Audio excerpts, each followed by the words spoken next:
Today, I bring you bad news. Today we are going to play a game that I can actually complete. There is a game out there that I can finish. I was asked on the forum, are there any retro games where you were so good at playing that you have never lost? Yes, there is. This is one of them, and this is Anteater on the ZX Spectrum. It's a long video, so we're not going to have a long intro. I'm going to do a complete gameplay playthrough of this and talk about the game as we go. So here we are. Released by Sandy White for Quicksilver in 1983. This was one of the first games. It was the first game that I had on my ZX Spectrum.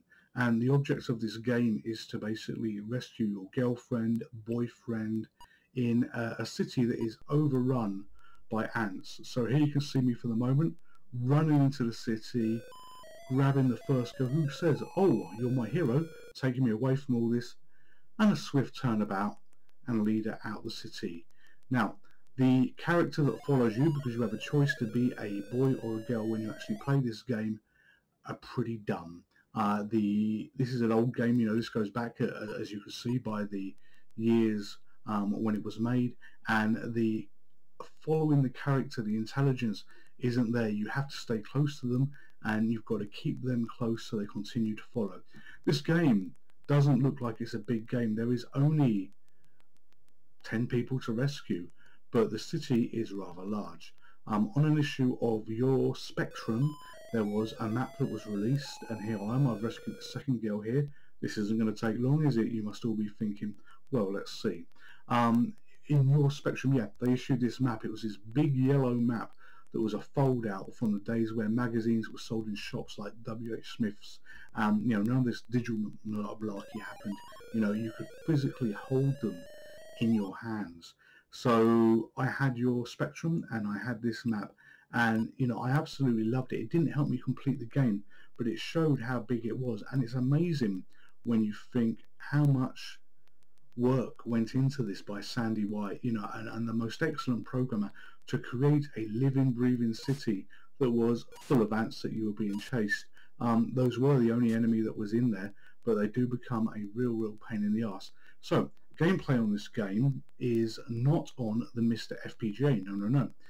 I had trouble with that playing this, and it's one, although I say hardware accurate emulation, it is that, but the interface that I was using was a PC keyboard, and it was just too responsive for this game. This game is very tactile, you know, it's like move here, move there, be very careful about what you do, character space type moves, and holding down the key just to basically turn left or right, because you spin like 90 degrees to the left, 90 degrees to the right when you play, was not working. You were just constantly spinning as if you were disco dancing with John Travolta. It was impossible to actually do anything and do anything remotely easily on this, so I had to stop playing on this, and I used Spectaculator, which is one of the best Windows emulators you can get for the ZX Spectrum. The URL is on the screen now. If you have any love for ZX Spectrums, if you love, you know, emulation in any form, there are loads of emulators to choose for, hundreds and hundreds. This is a fairly old emulator. It must be 5 years old. I don't even think it's been updated for a good while, but it is absolutely brilliant. Go for that, and you know, you will have nothing go wrong on your journey in terms of what you're looking to do from an emulation point of view. It does everything, and it does pretty much all the hardware that exists as well. If you wanted a complete emulator that wasn't the Mr. FPGA in terms of emulating the hardware, this is the one to go for. Yes, RetroArch and others do a very similar idea, but go for this. You will not be let down. So, onto the game. The game is hard to control. You basically can go left or right, and you rotate left or right using a couple of keys, and then you can run forwards and you can jump, and you've got a series of bombs that you use. You have, let me see, you have 4 different ranges that you can throw them, and looking at the screen now, you can actually change the screen view, which I'm about to do in a moment. So changing the screen view allows you to view the city effectively for 4 angles. Playing on a PC keyboard, this game was pretty damn hard, because although it wasn't as bad as playing on the Mr. emulation of of the hardware where it was too responsive on the keyboard, it was still very responsive on what you've got, and also the keys were in a different place. For those that have seen a ZX Spectrum, for those that have used a ZX Spectrum, you will see that the keys, although they're, they don't follow a natural order because there's additional keys. You've got symbol shift and a few other bits and pieces there. And if you have a look at the keyboard, it looks like some Greek scholar has had a heart attack and written strange basic words all over it just to confuse you. So back to the game. Controlling is okay for the moment. I've saved 4 lives. We have got another 6 to do. You get 20 ammo, and those are the bombs that you can throw of various lengths. You have 20 life points for the boy, 20 life points for the girl. Every time an ant bites you, you will lose one of these life points. If you get down to 0, you start again, but not the whole game, because you've got a timer on the right hand side that's slowly counting down. And by saying, can I complete this every time? Yes, I pretty much could complete it every time. You do see in this game that I actually get myself killed at one point. As I say, it's been a long time since I played this brilliant game.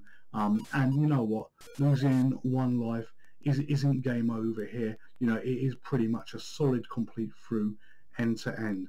What you saw on the screen just now is a slight bit of judder on the Spectrum, and when you play this on it, sometimes the screen runs forward and it kind of gets ahead of the character that you're controlling, which can be a little bit of a pain in the neck sometimes.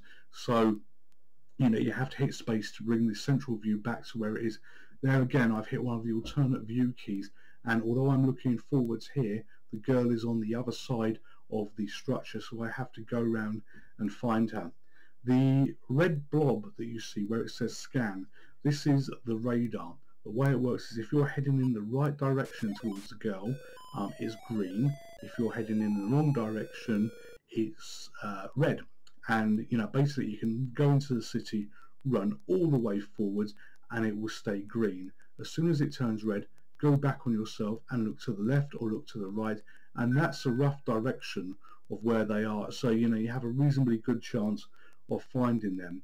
What I did find with this is I don't remember the characters being hidden, particularly on that block where they were before. They can randomly be on different buildings.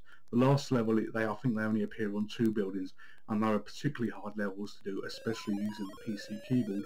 But elsewhere, they randomly appear, so there is multiple buildings they can go on. The map that was provided by your Spectrum showed, I think, 10 buildings. So you have 10 buildings plus a couple of other spots where they could appear. The 10 buildings were the named areas in the city. Elsewhere is where they could appear.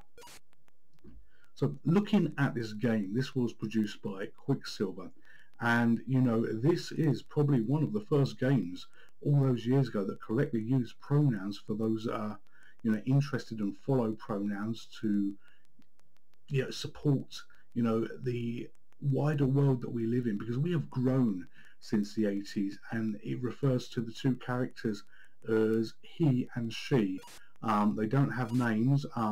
Maybe it was easier to do that rather than give names, but looking back there, just by pure coincidence, it actually looks progressive for what it's done. So on the screen now, you can see me struggling with the radar. So where is the girl? She's rare, having to flip the camera. On this playthrough, I seem to be doing a little bit too much, finding people behind buildings. It gets a bit, not soul destroying, but a pain in the neck. So what I'm going to do now is show you a little trick. If you stand against the wall and you jump against the wall, rather than go back to the entrance, facing the wall, I've just blown up an ant there, facing the wall as he is now, you can jump when you're bitten, and sometimes you go straight over the wall, in which the boy or girl character that is following you, depending on whether you play he or she at the beginning of this level, will follow you. I figured the ants weren't coming to get me at that point, so I moved off screen, so hopefully they would regenerate. I think the most ants you can have chasing you is probably about 5. And here they come. So she gets bitten, but watch me jump. I jump through, and she jumps up and she goes through as well. And you saw her paralyze an ant there. If you jump at the right time and you land on an ant, it creates a dead ant, which is effectively the size of a block, so that as the game progresses, you can use those to step up on the harder blocks. So 6 people down, 4 people to go, 4 people to get rather, and you can see me running effectively northbound. The scan line is green.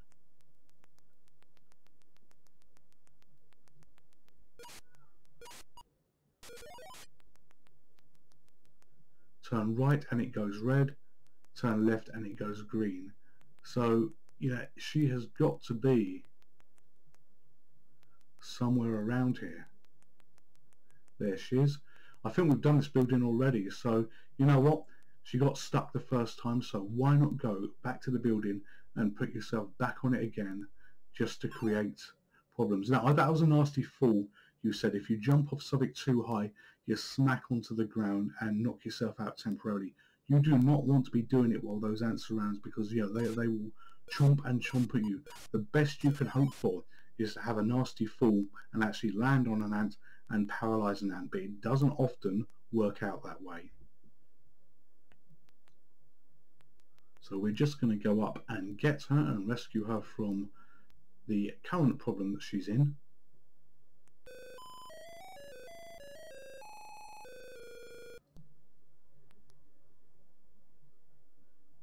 So I think this is where I chose to make them jump off the platform together. I can't quite remember. Maybe not. So there was a earlier playthrough of this where I reminded myself how to play the game, and I actually never rescued the person when you got to the 10th person. You know, I could not complete that in time. The last obstacle to do is a real pain in the neck. You know, you get 1 of 2 buildings, and the first time I had it, it was a building that using the PC, because it is a lot more sensitive than the Spectrum, you know, I could not complete, I could not do. I do believe, she was running on top of the ant then. I do believe if I'd been playing on a true ZX Spectrum, you know, one with the actual rubber keyboard, the sweat stained keyboard with all the strange words that have been written on it, I would be able to have done this no problem at all. Anyway, that was an earlier gameplay. This is this gameplay here. So we've got 6 rescued so far. We're about to go for number 7. And so earlier I mentioned about the following the character is not too good. That was a good example of it. Sandy White was an incredible genius to come up with this 3D isometric game. You know, this, as I say, is back to 1983. So, you know, that's 38 years ago. You know, and to think, you know, what he did, what he achieved with that. Okay, some feat of art, some programming feat of art, and to think that the ZX Spectrum, it only had 48K worth of memory. To have all this going on in that and have a game that was sustainable, good to play and fun, and especially the first time that you see this where you didn't have maybe access to the map that came with a magazine because the internet wasn't a thing then. I can't remember when CompuServe or AOL came into play, but certainly the internet, you know, did not exist, so you didn't have any of the resources that you have now. You know, it was just a world of wonder to explore. He did do I suppose a pseudo sequel to this, and this was called Zombie Zombie. Zombie Zombie I remember for many reasons, and a lot of them was anger, because my dear parents decided that I had a ZX Spectrum, so they were going to help me out one birthday, and they brought me a data recorder. Now, for all the Muppets in the world, a data recorder is exactly the same as a normal cassette recorder because you load tapes from this.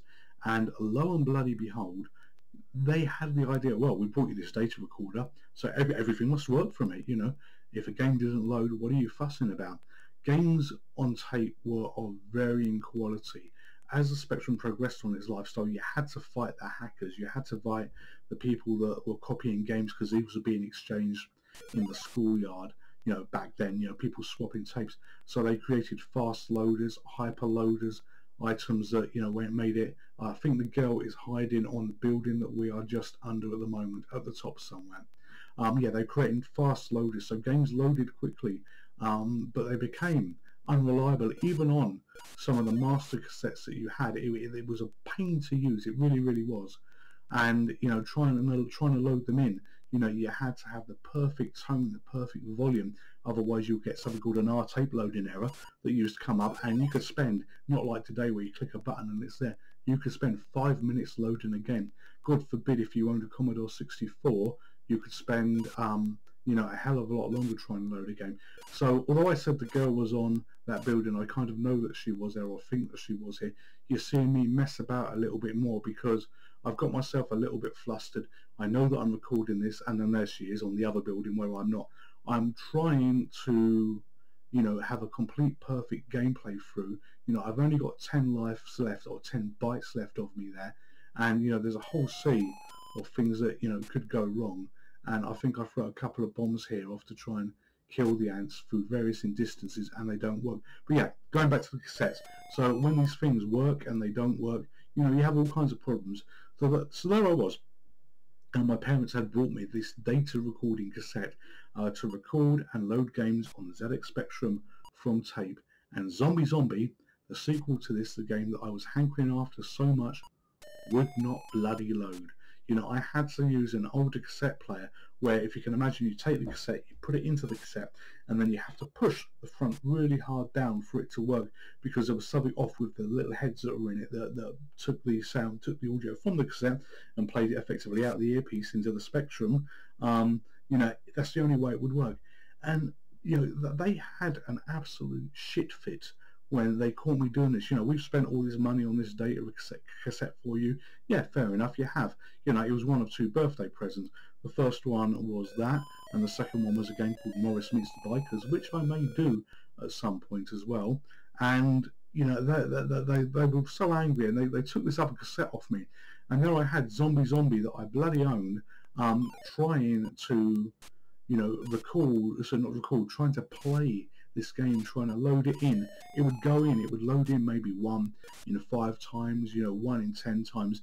You know, I had a better chance of getting a high score in Defender, as you might have seen in one of the earlier videos, than I did for this damn game loading. And when it did load, it was a great game to play. It was very much like this, but there was a subtle difference. You flew a helicopter around, you were chased by zombies, and you basically had to build a ladder, not a ladder, so you had to build a staircase for them to follow up, and then you would drag them off. So I run out of life here. I got bitten too many times, so I'm having to do number 8, who we're working on again to try and rescue her. So I'm hurriedly running through the city. I know exactly where she is now to try and get to her. The counter is on 456, 55, whatever it is now. And, you know, although I spent a lot of time faffing around, I can't afford to do this too much. You know, we have been 15 or so minutes into the game so far, and everything will be lost if that time gets down to 0. So know where she is, gonna go up there and get her. Anyway, yeah, this zombie. You sorry, I was getting sidetracked a little bit, because, you know, you're watching your gameplay, you're talking about it. You had to build this staircase up, take the zombies up, they had to follow you, and if they touched you, you were dead. And when they went off the top of the staircase, they just hit the ground and splattered. You know, you had to kill maybe 2 or 3 of them to start off with, and they increased as the levels went on. The city was a much poorer version of the city that you're seeing here. Although Sandy White had created another game using the same technology, the same ideas that he had here, you know, it was nowhere near as good as what this was. Yeah, the walls didn't go all the way around the city as they did. It was a little bit more open, and the key difference is, you can see me by a wall here. I've just jumped through that hole that is there. It had no holes like that. Every brick was literally stacked on top of another brick, and, you know, you did not have holes, you did not have gaps. But it had one feature that wasn't present so in this game, that is present in the other game, where you could run around the city, but you could also fly a little helicopter that started on a helipad with the word H on it. And with that helipad, you could pick up bricks and actually drop them elsewhere in the city, because this is what you used to build the staircases.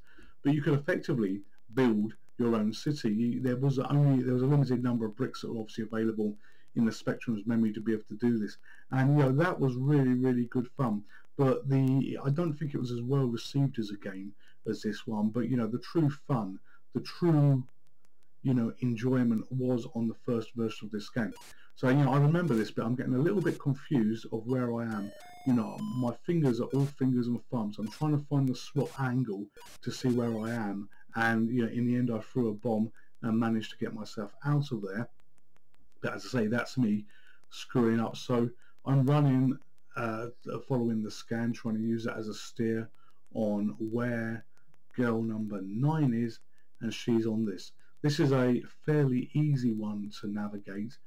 Even though you're using the PC keyboard, it's not as bad as what it is, although I did just run off the top there. I have to get myself back up. And there we go. So, finger perfect controls here, just a step or a couple of steps at a time. The building that is really hard to do, I don't do on this one, and I failed on the version that you're not going to see, but it was a true pain in the ass. What I'm worried about here is, this is going to be girl number 9. Girl number 10 is the final 10. What happens?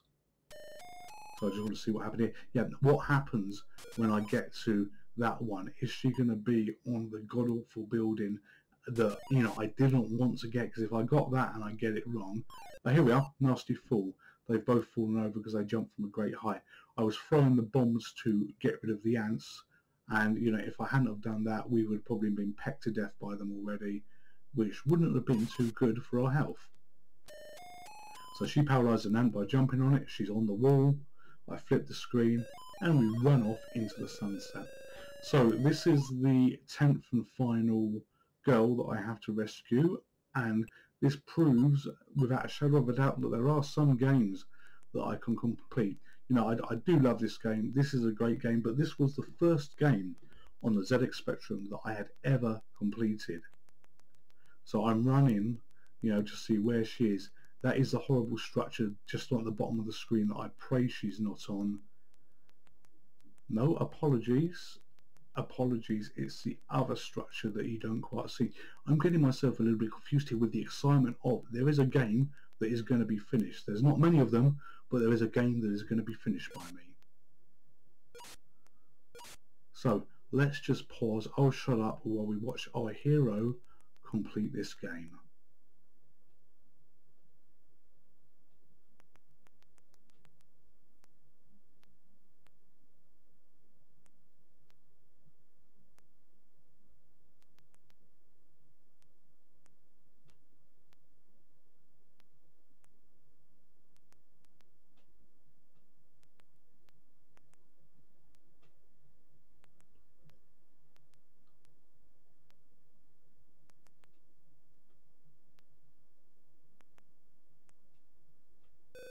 And there we go, last girl rescued. All I have to do is get out the city and it's game over.